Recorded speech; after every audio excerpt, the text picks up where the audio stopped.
in reading and researching about it before, you sold 75% of the business to the BBC worldwide in 2007.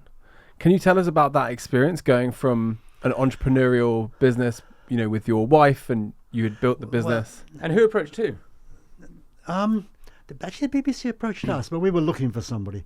And, we talked with a lot of people. There was no shortage of people who would be willing to buy it. There were one or two publishers who sort of said, when you want to sell, just remember, we're here, our hand is up.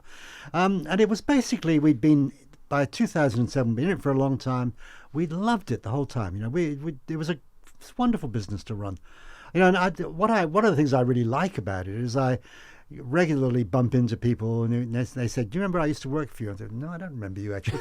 But it was a time when I was away somewhere else or something. But they'll say, "Well, that was the best job of my life. I really enjoyed it," and that's terrific. When people say that to you, that is really good. And there's a lot I do know and I do remember, and I do know why they enjoyed it. But it was great. We enjoyed running it the whole time we were running it. But around that time, years leading up to 2007, it was time to move on. Our kids it wasn't going to become a family dynasty. We weren't going to be like Succession and thinking who's going to take it over. Neither of our kids, were keen on running it. And any business, if you're going to be in business, you've got to be totally focused on it. You've got to love doing what you're doing. And I love doing the books. But, the world was moving digital, and although I'm onto internet as much as anybody else, but it's not the passion for me that the books were. So, the two of us were the wrong people to be running it into the future.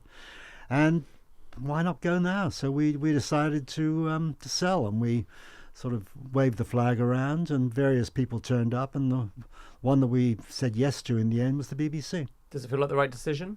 No. It wasn't a bad decision. Wow. I guess we hadn't really totally realised what a political animal the BBC is. It's like the biggest media company in the world, right? Yeah, it's and they're good people. I've got a lot of time for them, and I've still got I've got contacts at the BBC I'm still friends with and so on. But, part of the talk was the BBC, they supposedly survive on the television license, which I pay, even though I never watch television. It's ridiculous. Yeah. But there's also the BBC money-making side, and I think probably Top Gear is the best example of that. Yeah, it's the international licenses, right? Yeah, that's licensed all over the world, and the money flows in from it, which then goes to doing the nice everyday things. Right. And that was the pitch that was made to us, and we sort of thought, okay, Top Gear is the cars thing, Lonely Planet will be the travel thing.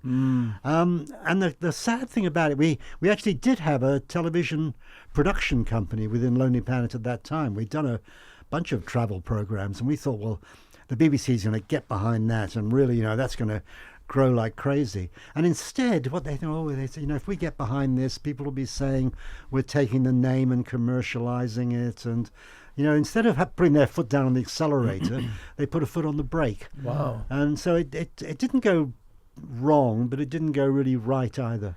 It's so strange because it's almost like they took you out of market to not compete with them and then not do anything about it. I could really see that working as well at the time. Totally, I can see it too. That would have been such a great show. Yeah. When you look at things like Planet Earth and, a Blue Planet, like there's such... And there was, we did do some things... Massive allure, isn't there? Yeah, and there were some things we did with them that really worked very well. But it wasn't overall the story that we were... And of course, and the other thing, was happening that we hadn't appreciated. This was just the time where suddenly TripAdvisor, started becoming a big thing, and people were looking much more and more towards the digital side of it. So in a way, perhaps we chose the right time to sell out. Well, we were talking about this, weren't we? Just talking about this. So 2007, you sell 75% of your stake. Yeah. And 2011, you sell the other 25% of your stake for something like 118 million or something. One of the things that the crazy things about all this is that when we sold, we had another partner in the business. And the BBC wanted John Singleton, no relation to anybody around here. And the BBC wanted him out of the picture as soon as they could. Kind of a colourful character, John. So You're still friends? He's still a friend with her. Yeah, he's a great guy.